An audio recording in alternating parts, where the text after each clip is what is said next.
Hi friends, welcome to Shamo's kitchen. இன்னைக்கு நம்ம recipe நல்ல சுவையான வத்தக்குழம்பு. வத்தக்குழம்புக்குன்னு தனி ஒரு அரோமா இருக்கும்.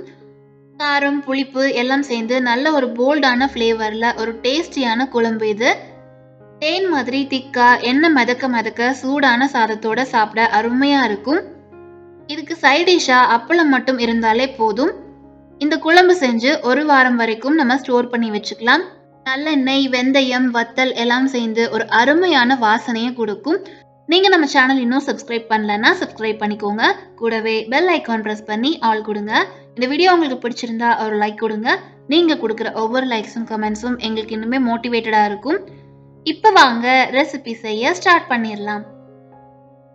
இன்னைக்கு வத்தக்குழம்பு செய்யறதுக்கு சுண்டைக்காய் வத்தலும் மணத்தக்காளி வத்தலும் எடுத்திருக்கேன். இந்த ரெண்டுமே சேர்க்கணும்னு இல்லை, இதுல ஏதாவது ஒரு வத்தல் இருந்தாலும் நம்ம குழம்பு செய்யலாம். சுண்டைக்காய் வத்தல்ல anti bacterial and anti oxidant properties இருக்கு. டைஜஷனை இம்ப்ரூவ் பண்ணும், உடல்ல இருக்கிற கிருமியெல்லாம் போக்கிரும், உடம்புக்கு ரொம்பவே நல்லது, உடம்புல இம்யூனிட்டி பவரை அதிகமாக்கும்.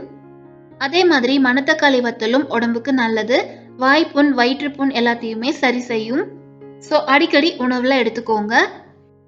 இங்க 1 டேபிள் ஸ்பூன் அளவுக்கு சுண்டைக்காய் வத்தலும் 1 டேபிள் ஸ்பூன் அளவுக்கு மணத்தக்காளி வத்தலும் எடுத்திருக்கேன். ஃபர்ஸ்ட் ஒரு லெமன் சைஸ் அளவுக்கு புளியை எடுத்து ஊற வச்சு இந்த மாதிரி கரைச்சி எடுத்து வச்சுக்கோங்க. 100 கிராம் அளவுக்கு சின்ன வெங்காயமும் 50 கிராம் அளவுக்கு பூண்டும் உரிச்சு எடுத்துக்கோங்க. 2 கொத்து கருவேப்பிலை, 3 தக்காளியை கட் பண்ணி எடுத்துக்கலாம். இப்ப ஸ்டவ்ல ஒரு கடாய் வச்சு 4 டேபிள் ஸ்பூன் அளவுக்கு நல்லெண்ணெய் சேர்த்துக்கோங்க. இந்த குழம்புக்கு நல்லெண்ணெய் தான் சேர்க்கணும். குழம்பு நல்ல வாசனையா இருக்கிறதுக்கு இதுவும் ஒரு ரீசன். எண்ணெய் சூடானதும் 1/2 டீஸ்பூன் வெந்தயம், 1/2 டீஸ்பூன் சீரகம் சேர்த்து மீடியம் ஃப்ளேம்ல வச்சு கருக விடாம பொரிய விடுங்க. நல்லா பொரிஞ்சு வந்ததும் உரிச்சு வச்சிருக்கிற சின்ன வெங்காயமும் பூண்டும் சேர்த்துக்கலாம்.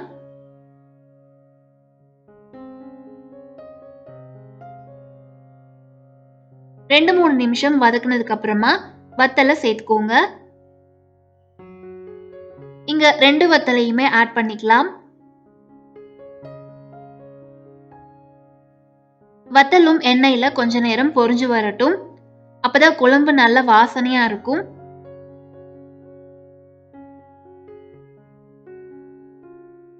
ரெண்டு கொத்து கருவேப்பிலை சேர்த்துக்கோங்க.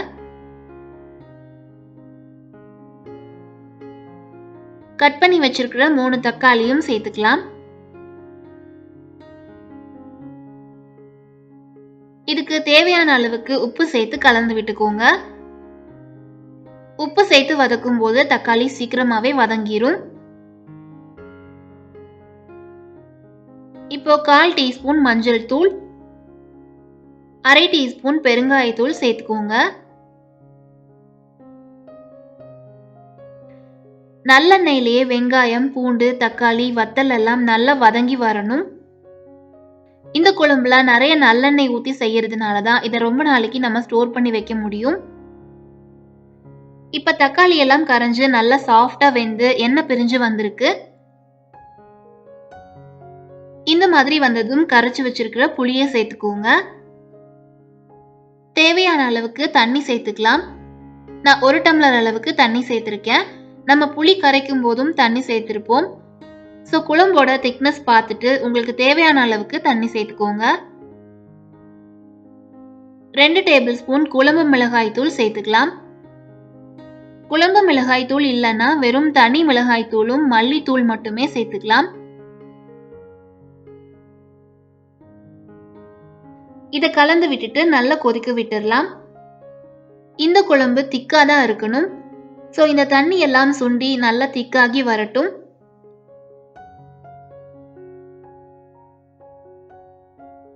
மீடியம் ஃப்ளேம்லயே வச்சு கொதிக்க விடுங்க.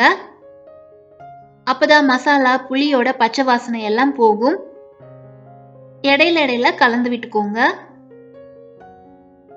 இப்ப பாருங்க, தண்ணி எல்லாம் நல்லா சுண்டிருச்சு. அங்கங்க எண்ணெய் பிரிஞ்சு வந்திருக்கு. குழம்பு பார்க்கவே நல்ல திக்கா இருக்கு பாருங்க. இந்த அளவுக்கு சுண்டி வந்தாதான் டேஸ்ட் நல்லா இருக்கும். நம்மளால ஸ்டோர் பண்ணியும் வச்சுக்க முடியும்.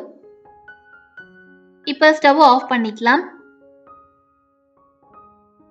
நல்லெண்ணெய், வெந்தயம், வத்தல் எல்லாம் சேர்ந்து ஒரு அருமையான ஃப்ளேவர் குடுத்திருக்கு. மத்த குழம்பு மாதிரி இத அதிகமா எடுத்துக்க தேவையில்ல. கொஞ்சமா குழம்பு சேர்த்துக்கிட்டாலே நெறைய சாப்பிடலாம். இப்ப நமக்கு சுவையான வத்த குழம்பு ரெடி ஆயிருச்சு. பார்க்கவே தேன் மாதிரி அருமையா இருக்கும். சூடு பண்ணி இத 1 வாரம் வரைக்கும் நம்ம வச்சுக்கலாம். இல்லன்னா ஃப்ரிட்ஜ்லயே கூட ஸ்டோர் பண்ணிக்கலாம். வாசனையும் டேஸ்டும் ரொம்பவே அருமையா இருக்கும். நீங்களும் இதே மாதிரி சுவையான வத்த குழம்பு வீட்ல செஞ்சு பாருங்க. ரெசிபி பத்தின ஃபீட்பேக்க மறக்காம கமெண்ட்ஸ்ல சொல்லுங்க. இந்த வீடியோ உங்களுக்கு பிடிச்சிருந்தா ஒரு லைக் குடுங்க. சப்ஸ்கிரைப் பண்ணி சப்போர்ட் பண்ணுங்க. Thank you all.